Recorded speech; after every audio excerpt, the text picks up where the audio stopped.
Muy buenas noches, estimado ingeniero Diego. El presente grupo conformado por quien les habla Jairo Castillo, mis compañeros Ángel López, Pablo Paredes, Daniel Tinizaray, Sebastián Villacrés, Miguel Wilke Maigua, Freddy Vázquez, Luis Paladín, Andrés Mero y Gustavo Paltán. Estamos a cargo del tema modulación de ancho de pulso por vector espacial SVPWM. Pues previamente, antes de proceder a la exposición, es perentorio indicar pues que en el artículo puesto a su disposición, básicamente lo que se ha hecho es presentar una revisión de la literatura, en donde también se incluyen de una perspectiva global los objetivos, las ventajas e investigaciones previas de esta técnica de modulación. Asimismo, pues se presenta un aporte del funcionamiento de esta técnica, donde se abarca el estudio de la topología del inversor, la señal portadora, moduladora, oscilograma resultante, el origen de vectores por diagrama poligonal, las ecuaciones matemáticas, la frecuencia de conmutación con los estados de activación y desactivación de los transistores. Y finalmente, hemos considerado presentar en el artículo comparaciones con otros esquemas de modulación en inversores. Bien, respecto al tema de introducción, pues básicamente, pues el método para determinar los anchos y las secuencias de los pulsos de voltaje producidos por el inversor se conoce de manera general como modulación de ancho de pulso PWM. Entonces, el intento básico de esta técnica de modulación, pues es producir la amplitud y frecuencia necesarios, ¿cierto?, de voltaje fundamental para impulsar el motor. Entonces, a lo largo de los años, pues los investigadores han podido decretar muchas técnicas de modulación, ¿sí? Así, la técnica de modulación de vector espacial SVM, ¿sí?, se desarrolla originalmente como un enfoque justamente en los inversores, ¿sí?, para los inversores trifásicos en especial. Entonces, esta técnica de modulación de vector espacial, a la final, pues es una de las más sofisticadas, ¿sí? Y justamente se centra en la atención en generar una onda sinusoidal que proporciona un voltaje más alto al motor con menor distorsión armónica total, en donde es importante destacar que reduce la pulsación del eje del motor y la distorsión de la forma de onda de la corriente. Bien. Además de esto, pues, en realidad, pues como ya lo mencioné, muchas técnicas han tratado de superar a otras, ¿sí?, que las preceden, pero todas pues apuntando a ciertos objetivos. El primer objetivo sería maximizar la utilización del bus de corriente continua, reducir las pérdidas de conmutación. El tercer objetivo sería reducir el contenido de armónicos y finalmente lograr un control preciso a pesar de cumplir con los otros tres objetivos. Bien, sintetizando pues todos estos objetivos, pues podemos llegar a decretar de que el rendimiento de la técnica SVPWM generalmente se juzga en función de la distorsión armónica total y de las pérdidas de conmutación del inversor y del voltaje de salida máximo. Entre sus características pues más relevantes se puede sintetizar la primera, que alcanza un amplio rango de modulación lineal asociado con PWM, tiene armónicos bajos como ya lo mencioné, el 15% más de voltaje de salida que la modulación convencional. Esto justamente se da por el hecho de que aprovecha de mejor manera el bus de corriente continua, la mayor eficiencia por menor pérdida de conmutación y finalmente, si la frecuencia de conmutación es lo suficientemente alta, pues las pérdidas debidas a los armónicos pueden casi despreciarse. Entre sus ventajas más relevantes, pues hemos sintetizado estas cuatro: el mejor voltaje de salida, el mejor rendimiento armónico, la implementación más sencilla en procesadores de señales digitales y microcontroladores, y finalmente la mayor eficiencia debido a su alta frecuencia de conmutación. A continuación vamos a hablar un poco del origen de esta técnica de modulación. En general, como vemos en la figura superior, donde tenemos una entrada a un sistema que nos permite realizar la gestión del voltaje, y ese voltaje va dirigido a un motor trifásico, ¿sí? Aquí se puede ver que es una línea constante sin ningún tipo de retroalimentación. ¿Qué significa eso? Al momento que yo simplemente entrego un voltaje a este motor, El motor en realidad sí va a encenderse, pero la posición a la que el motor queda prácticamente no la puedo controlar y sería desconocida para el usuario. Entonces, la ventaja de tener una técnica de modulación es que me permite tener un bucle cerrado, como se puede ver en la parte inferior. ¿De qué nos sirve este bucle cerrado? Para tener una retroalimentación y conocer la posición exacta en la que quedó el rotor dentro del motor.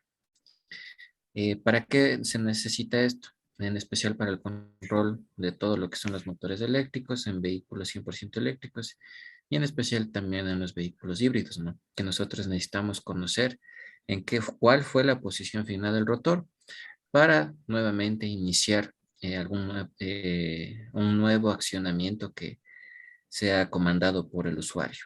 Entonces, este es el origen del cual necesitamos una técnica de modulación de este tipo. En la figura de la izquierda podemos ver la corriente trifásica que ya sería suplida directamente a nuestro motor trifásico. Entonces, como vemos en cada una de las fases del color azul, verde y rojo, tenemos una diferencia de voltaje bastante acentuada. Si, por ejemplo, tenemos valores positivos, valores cercanos a cero y valores negativos. Entonces, si nosotros enviáramos esta señal tal cual al motor, nosotros estaríamos usando aproximadamente un 86.6% de toda la banda disponible de energía y del voltaje que tenemos en las fases, ¿sí? Entonces, ¿cuál es el propósito de la modulación por vector espacial?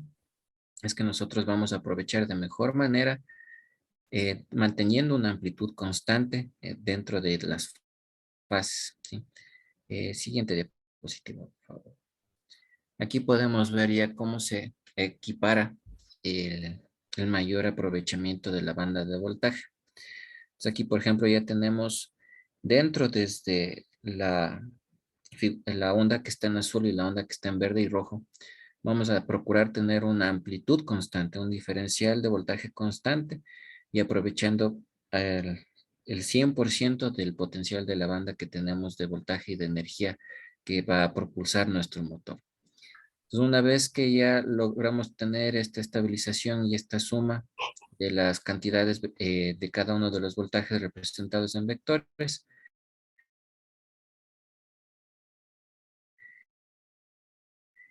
todo este voltaje va a ser aprovechado por nuestro motor eléctrico. Una vez que ya hemos polarizado nuestro estator del el motor eléctrico, vamos a una perpendición de torque. Siguiente. Aquí tenemos, por ejemplo, la representación de nuestras ecuaciones y las ondas sinusoidales de cada una de las fases. Entonces, la ecuación de cada una de estas fases se puede calcular de la siguiente manera, como se ve, por ejemplo, en U sub A es igual al voltaje sub M por el seno de omega por T. El voltaje sub M es el voltaje pico de la onda. Y W se define por 2pi por la frecuencia y T del tiempo. Y eso se define básicamente la técnica por vector espacial y las convierte a un plano dimensional de 2 dimensiones, perdón, que se puede ver en el lado de la derecha, donde tenemos la onda VB y VA. Entonces, el vector resultante final, como se ve en la ecuación que está ahí abajo, está en función de nuestros planos D y Q, como el que hablábamos hace un momento, y está en función de todas las componentes de cada una de las fases, ¿sí? Entonces, en pocas palabras, esta técnica de modulación por vector espacial va a hacer una suma de vectores de cada uno de los voltajes de la onda trifásica y las va a tener un vector resultante y ese vector resultante es el que la computadora interpreta para hacer el posicionamiento del rotor. Siguiente. Ahí tenemos de manera más didáctica ya el vector resultante, como se puede apreciar en función de cada uno de los voltajes de las tres fases. Recordamos también que las fases están cada 120 grados, ¿no? De desfase. Entonces, por ejemplo, todas la onda U, W y V son las que conocemos normalmente de las ondas trifásicas sinusoidales, y nuestro vector resultante, que sería la onda de color negro, ya sería prácticamente el componente principal y el que ya nos da el posicionamiento dentro de cada uno de los espacios vectoriales que tenemos. A continuación, igual vamos a conocer cómo se definen los espacios vectoriales.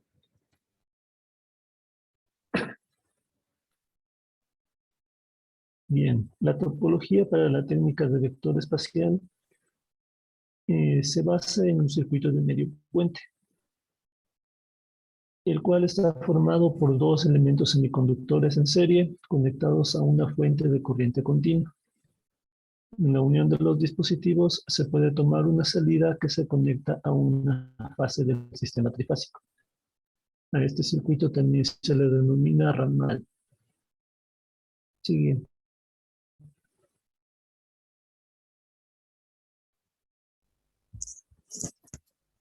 Sí. Si se unen tres circuitos de medio puente en paralelo, se conforma el inversor, y en la unión de cada ramal se puede conectar una línea de la carga, ya sea en estrella o triángulo. Sí.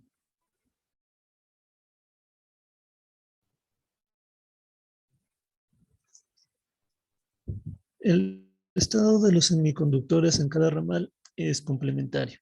Esto quiere decir que si uno está activado, el otro permanece abierto. De esta manera, cada ramal puede tener dos estados que se determinan de acuerdo al primer semiconductor, el que está conectado a BCC o positivo. Existen dos estados adicionales cuando los dos semiconductores están desactivados. En ese caso no existe circulación de corriente y se lo considera un estado indeterminado. Y cuando los dos semiconductores están activados y existe un cortocircuito, y este es un estado prohibido. Bien, si todos los ramales están desactivados, se los puede expresar como un número binario, que sería 0, 0, 0. Recordemos que el primer semiconductor es el que determina el estado. Si se activa el primer ramal, el estado del sistema puede expresarse como 1, 0, 0. ¿Sí? Y al activar el primer ramal, existirá circulación de corriente a través de la bobina A y regresará a la fuente a través de las bobinas B y C.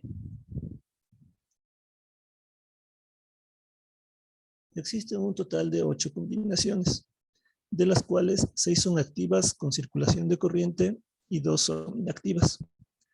Cada una de estas combinaciones también se les denomina vectores.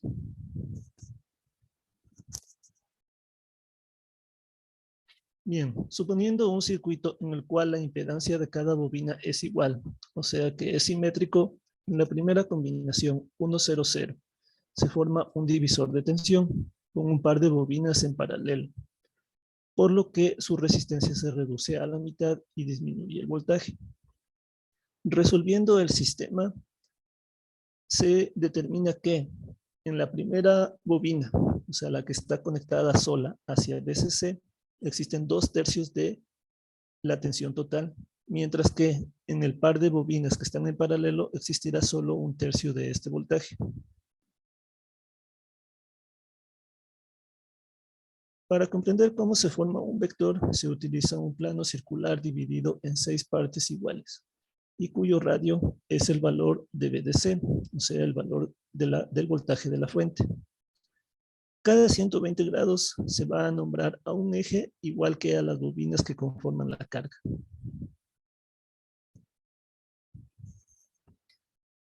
El valor de la tensión calculada en cada bobina, como vimos en el ejemplo anterior para 1, 0, 0, se va a graficar como vector sobre el eje correspondiente. Recordemos que se calculó que en A existen 2/3 del voltaje, Entonces se grafica un vector que ocupa 2/3 del total de ese radio. Y para B y C se determinó que existe 1/3 del voltaje, por lo tanto se dibuja un vector que ocupe 1/3 del radio. Ahora, tomemos en cuenta que si la bobina está conectada a VCC o positivo, se grafica el vector desde el centro hacia el nombre del eje. Y si si la bobina está conectada a BDD o negativo, se grafica en el sentido opuesto.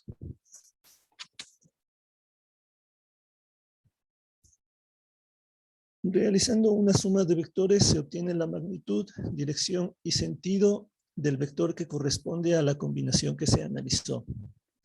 Recordemos que como el vector que está en C y en B tenían el mismo valor en el eje vertical, pero eran opuestos, se van a anular. Por lo tanto, solo sus componentes horizontales se suman al vector A, dando como resultado un vector que ocupa todo el radio. Y este es el primer vector que denominamos como 1, 0, 0. Repitiendo el procedimiento para cada combinación, se encuentra la dirección y sentido de los demás vectores. Nótese que los vectores cambian un solo bit a la vez, como se realiza en el código de Gray, a diferencia de el código binario natural, en el cual siempre va cambiando el bit menos significativo a medida que aumenta la numeración. Cada espacio circular entre vectores se va a denominar sector.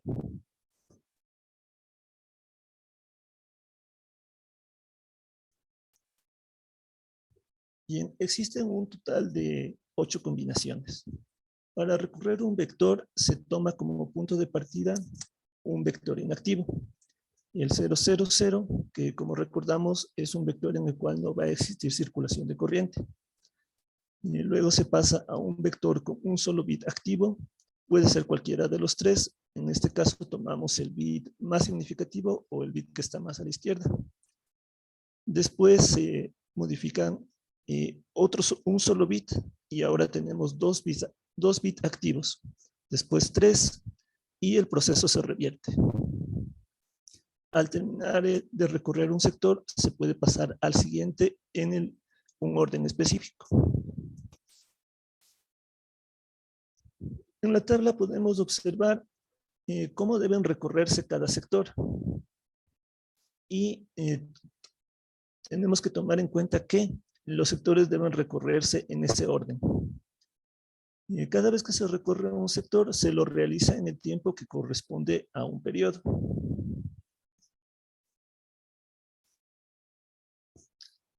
Bien, para calcular este periodo, tenemos que tomar en cuenta un ángulo que vamos a denominar como delta tita, que le corresponde al periodo que equivale a una señal portadora.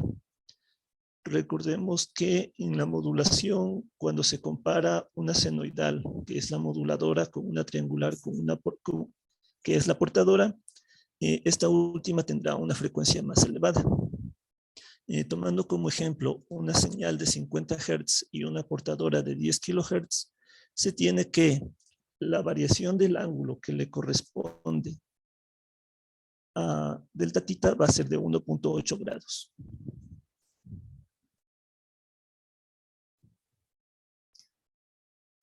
Y el tiempo de activación se calcula con la tensión nominal de cada vector y la del vector resultante.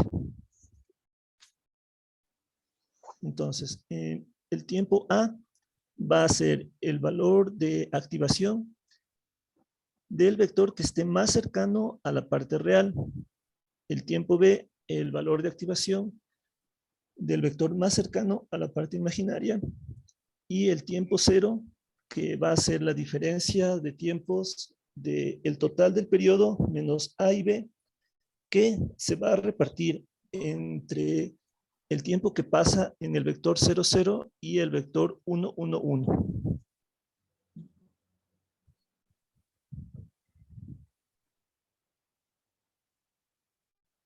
Bien, recordemos que para obtener un vector en coordenadas reales e imaginarias a partir de las componentes simétricas de un sistema de 3 fases, se utiliza la transformación de Clark. Esta transformación utiliza un arreglo de matrices para las cuales mediante su producto se obtiene un solo vector que se lo expresa como la suma de B alfa más B beta.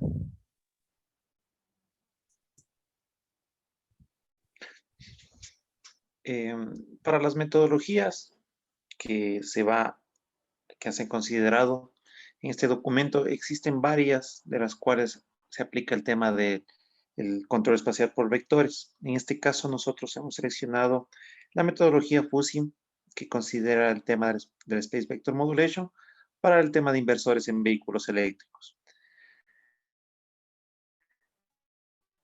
Este tema de los inversores de vehículos eléctricos se han aplicado varias metodologías, en el cual uno de los primeros fue el tema del control PI, en el cual solamente se controlaba los valores que entregaba a la salida el tema del inversor, que era como corriente, torque y flujo de motor, los cuales llegaban a la rueda del vehículo. Esta metodología tenía un inconveniente debido a que presentaba una gran distorsión armónica, generando mucha interferencia en el tema de los valores de salida. Uno de los siguientes pasos que se dio fue el tema del control de modo deslizante, igual aplicado al tema de inversores de vehículos eléctricos, el cual ya presentó un gran avance, en el cual se tuvo ya valores referenciales, tanto de corriente, torque y flujo de motor, para de esa manera reducir los armónicos producidos por el primer método, que era el control PI, obteniendo un mejor desempeño del inversor y un mejor rendimiento del motor eléctrico para las ruedas del vehículo. Entonces, uno de los últimos pasos que se dio fue el tema del control de lógica difusa aplicando control de modo deslizante para el tema de los inversores. Siguiente, por favor. En la cual este método considera dos superficies de trabajo y valores de salida, en la cual en esa superficie de trabajo se definen los valores de torque, corriente del motor y flujo magnético a condiciones de trabajo específica, lo que hace que tanto una vez realizada la fase de trabajo en el inversor, los valores que se deseen considerar, que es torque, flujo de motor y corriente, sean forzados a la mejor condición del mapa motor que se ha considerado, obteniendo de esa manera un valor más claro o de mejor calidad en el tema del trabajo del motor, reduciendo notablemente el tema de los armónicos que se presentan en sus señales. Como ejemplo de esto, tenemos el tema de la corriente que se generaría la corriente en el estator, tanto para el método de PI con Space Vector Modulation, el tema del control de modo deslizante y el control de modo deslizante con lógica difusa. Como podemos ver en el primer método que es PI, los armónicos que se presentan en la curva sinusoidal de corriente son demasiado altos, tanto al inicio de la fase de trabajo como en las partes más altas y más bajas de la curva sinusoidal, lo que genera un gran problema para el desempeño del motor, dado que existe demasiada interferencia. Con el método de modo deslizante, como indicaba que tiene ya valores referenciales, se logra observar que el tema de los armónicos al inicio de la fase de trabajo se reduce, pero continúan en la fase de la curva sinusoidal. Igual, entonces esto generando el tema de una interferencia para los valores de funcionamiento que lleguen al motor. Entonces, para evitar esto y tener un mejor desempeño del motor, se aplica el modo deslizante, en la cual forza, como indiqué anteriormente, los valores de flujo o de corriente o de torque a los valores ya previamente definidos en el mapa de la programación, obteniendo de esta manera una curva mucho más limpia, sin tantos armónicos, como se puede observar tanto en las partes más altas de la curva sinusoidal como al inicio de la fase de trabajo, generando esto un mejor rendimiento de este motor que utilice el inversor con lógica difusa. Bueno, como conclusión, tenemos que la técnica de modulación por vectores espaciales ha resultado en un desarrollo para mejorar muchos aspectos de desempeño, mejorando especialmente la eficiencia y permitiendo aplicaciones como el control de motores eléctricos, superando a las técnicas anteriormente desarrolladas con los mismos propósitos como vimos en la diapositiva anterior. La modulación por ancho de pulso en el espacio vectorial, o SVPWM, es una de las técnicas más sofisticadas para generar una onda sinusoidal, como se mencionó anteriormente, más limpia, que proporciona un voltaje más alto para el motor y una menor distorsión armónica total. Y dentro de los diferentes modos de aplicación, tenemos la combinación de control de modo deslizante, o SMC, y con la combinación con el control de lógica difusa, se tiene como objetivo mejorar la robustez y el rendimiento de los sistemas, como se mencionó anteriormente y en la conclusión anterior, obteniendo una curva más limpia que se puede aprovechar de mejor manera para el funcionamiento de cualquiera de las aplicaciones. Esta ha sido nuestra exposición. Agradecemos mucho y cualquier consulta la podríamos realizar con el momento que estemos en clases. Muchas gracias al profesor y muchas gracias a todos nuestros compañeros.